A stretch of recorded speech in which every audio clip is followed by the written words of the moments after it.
You ask Tiger to solve. This deals with linear equations with one unknown. The final result is x equals -22/7. Let's solve it step by step. Group all constants on the right side of the equation. Subtract 66 from both sides.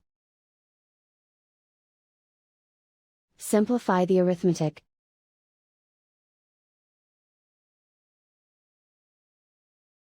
Isolate the x. Divide both sides by 21. Simplify the fraction. Find the greatest common factor of the numerator and denominator.